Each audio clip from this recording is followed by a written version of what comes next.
In this last section, we'll practice writing the equations of hyperbolas given information about the hyperbola. Write the equation of the hyperbola with vertices at -3, 0 and 3, 0, and foci at 5, 0 and -5, 0.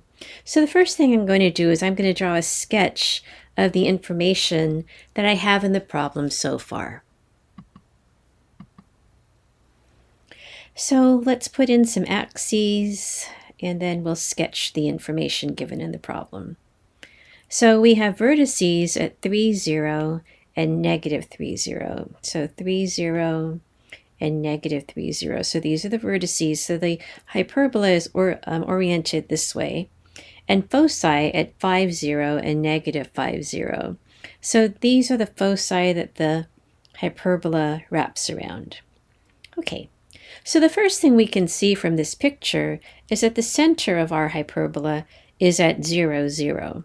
So you remember that the standard formula for a hyperbola is x minus h squared minus y minus k squared over b squared and over a squared is equal to 1. And we know that this is the hyperbola with the x term first because of the orientation of the hyperbola. And we just figured out that the center of the hyperbola is at 0, 0. So we can start by writing in x squared over a denominator minus y squared over some other denominator is equal to 1. We can fill in the denominator under x because we can see that to get to the vertex, we moved 3 units in the x direction. That means that there had to have been a 9 in the denominator under x, because that 9 would have caused us to move 3 units in the x direction to find the vertices. And so the only thing that remains now is to find the denominator under y. But what do we know? We know that the distance to the foci is given in this problem. We know that the distance to the foci is equal to the square root of the sum of the denominators. And we can see in the picture that the distance to the foci is 5. So 5 is equal to the square root of 9 plus what? Well, this has to be 16. Why? Because 5 is equal to the square root of 25. So we see that 16 has to be the other denominator. So writing the equation of a hyperbola given information about the hyperbola is kind of like being a detective. Basically, you want to fill in this formula based on the information you're given. Here, let's try another one. Write the equation of the hyperbola that has vertices at 1, -2 and 1, 8, and foci at 1, -10 and 1, 16.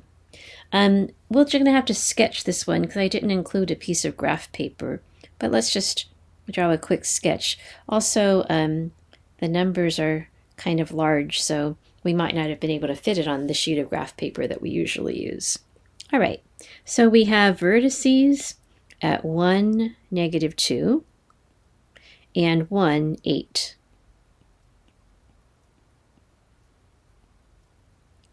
Okay, so that would be the hyperbola. And we can see that it's oriented in this direction, so the term that would come first is our y term.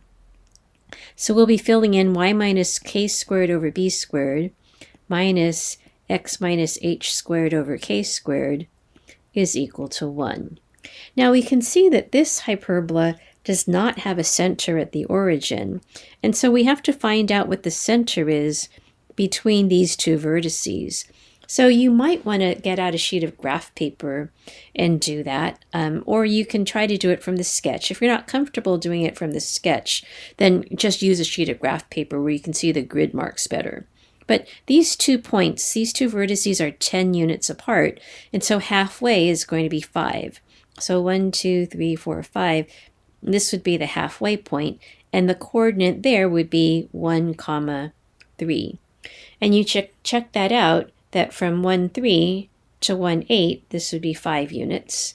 And from 1, 3 to 1, -2, this would also be 5 units. And so we see that the center of this hyperbola is at 1, 3. So we can begin to fill in some values. y minus 3 squared for the first term numerator, and x minus 1 squared for the second term numerator. Now in the y direction, notice we moved 5 units to get to the vertices. So that means that the number underneath y is 25, because a 25 in the denominator would have caused us to move 5 units in the y direction. And so all we have to do now is find this other denominator. Okay, but again, what are we given? We're given foci. So let's draw in the foci. There's foci at 1, -10, and 1, 16. Okay, so the distance to the foci, which we'll have to calculate, distance to foci, remember, is equal to the square root of the sum of the denominators. So from the center to the point 1, -10, let's think about how many units that would be. That would be 3 units in the positive direction and 10 units in the negative direction. Altogether, that's 13 units. So 13 is equal to the square root of 25 plus something. So let's just call that, well, let's just use the value we have. We're trying to solve for a squared. So a squared is the number we're looking for.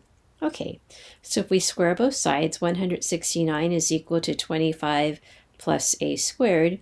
Subtracting 25, we can find out that 12 is equal to a. So a squared would be 144. And this, of course, is equal to 1. Okay, one more example. Write the equation of the hyperbola shown below. Now notice in this hyperbola, we weren't given the foci, but we were given some other important information. We were given a picture of the asymptotes. All right, so looking at this hyperbola and looking at the orientation, we can see that it's a y term going first. So we're going to start with y minus k squared over b squared minus x minus h squared over a squared is equal to 1. Let's fill in the center. Oh, this one's nicely centered at the origin. So we just have y squared minus 0 and x minus 0 is equal to 1. And now we just have to fill in the denominators. So in the y direction, to get to the vertices, we moved 4 units. That means that there's a 16 in the denominator under y. And look at how they gave us the slopes of the asymptotes. If you look right here, the slopes of the asymptotes, these orange lines here, they have a slope of plus or minus, you went up 4 units and over 5 units. And so the number underneath x would be 25. And that's how you write the equation of a hyperbola, given information about the hyperbola in a picture form.